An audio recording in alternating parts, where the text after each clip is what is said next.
Praise lord. దేవుని పరిశుద్ధమైన నామమునకు మహిమ కలుగునుగాక. ప్రభు పేరట మీ అందరికీ హృదయపూర్వక వందనాలు. ఈ ఉదయకాలము దేవుని వాక్యాన్ని విందాం. యోహాను సువార్త 19వ అధ్యాయము 6వ వచనము. ప్రధాన యాజకులను బంట్రోతులను ఆయనను చూచి సిలువ వేయము, సిలువ వేయము అని కేకలు వేయగా పిలాతు ఆయన యందు ఏ దోషమును నాకు కనబడలేదు.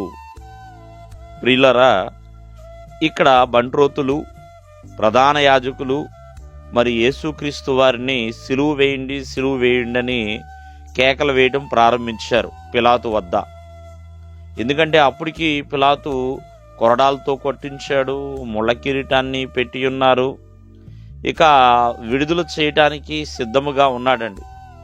కానీ ఎక్కడ విడుదల చేసేస్తారేమోనని ప్రియమైన వాళ్ళరా, మరి అక్కడ ఉన్న ప్రజలందరూ కూడా, ఆనాటి యూదులు, యాజకులు, బంట్రోతులు, మరి ఇలా చాలామంది పెద్దలు అందరూ కలిసి యేసుక్రీస్తు వారిని సిలువ వేయటానికి పిలాతు దగ్గర ప్రియమైన వాళ్ళరా అధికారాన్ని తీసుకుంటున్నారు.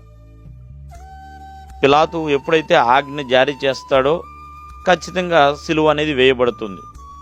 కానీ పిలాతులో ప్రియమైన వాళ్ళరా యేసుక్రీస్తు వారిని పిలాతు చూస్తున్నాడు, నాకు ఏ దోషము కనబడలేదు అని సెలవిస్తున్నాడండి. ఒక పిలాతే కాదు, తనకిచ్చిన భార్య కూడా చెప్తుంది, ఆ నీతిమంతుడి జోలికి నువ్వు వెళ్ళవద్దు అన్నట్లుగా. మరి అక్కడున్న వాళ్ళందరికీ కూడా తెలుసు యేసుక్రీస్తు వారు ఏ తప్పు చేయలేదు, ఆయన అపరాధైతే కాదండి ప్రియమైన వాళ్ళరా, ఆయనలో ఏ దోషము లేదు. ఎందుకంటే ప్రతి ఒక్కరి దోషము నిమిత్తమై ఆయన నలగగొట్టబడ్డాడు, గాయపరచబడ్డాడు. ప్రతి ఒక్కరి సమస్త పాపాల నిమిత్తమై ఆయన ప్రాయశ్చిత్తము చేసి ఉన్నాడు. ఆయనలో ఏ దోషము కనబడలేదని రోమా యొక్క ప్రభుత్వం గవర్నరే సెలవిస్తున్నాడండి. కానీ ప్రజలందరూ కూడా ప్రియమైన వాళ్ళ సాతాను చేత ప్రేరేపించబడి సిలువ వేయడానికి సిద్ధపడి ఉన్నారు. ఇక ఏం చేసేది లేక పిలాతు మీరే తీసుకుని సిలువ వేయండి అని చెప్పి అప్పగించేస్తాడండి.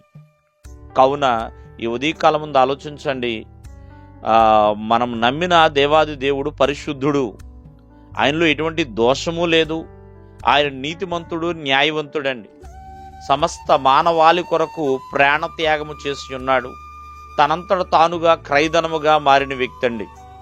అటువంటి నిరపరాధి వలన మనం నేర్చుకోవాల్సిన విషయం ఏంటంటే, మనకున్న దోషములను కూడా విడిచిపెట్టి, ఎందుకంటే ప్రతి ఒక్కరి దోషములను కూడా ప్రియమైన వాళ్ళరా అవి ఎర్రగా కనబడినా ఆయన పరిశుద్ధుడు కాబట్టి తెల్లగా మార్చగలిగిన సామర్థ్యం ఉన్నదండి.